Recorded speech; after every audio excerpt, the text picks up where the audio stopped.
Enlightenment is the sudden realization that non-duality, not duality, is the reality of our experience. Consciousness is not private and personal, but universal and impersonal eternally. Enlightenment is like the moon reflected on the water. The moon does not get wet, nor is the water broken. Although its light is wide and great, the moon is reflected even in a puddle an inch wide.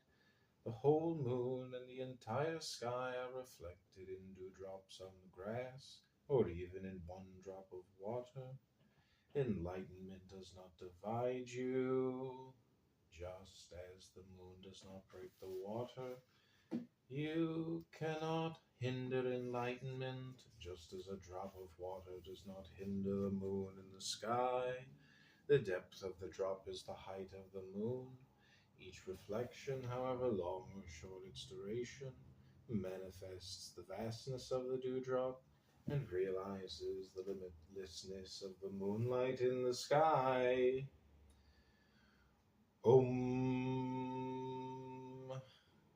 We assume we will awaken to something else, something bigger and more grand.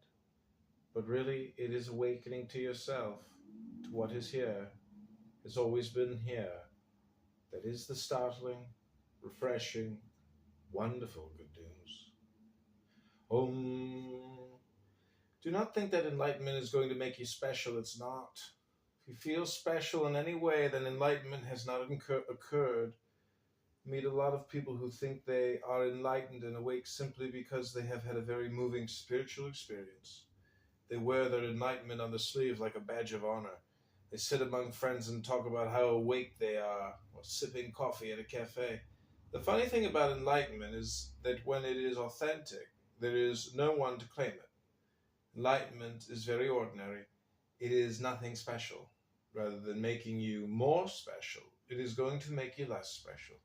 It plants you right in the center of a wonderful humility and innocence. Everyone else may or may not call you enlightened, but when you are enlightened, the whole notion of enlightenment and someone who is enlightened is a big joke. I use the word enlightenment all the time, not to point you toward it, but to point you beyond it. Do not get stuck in enlightenment. Enlightenment is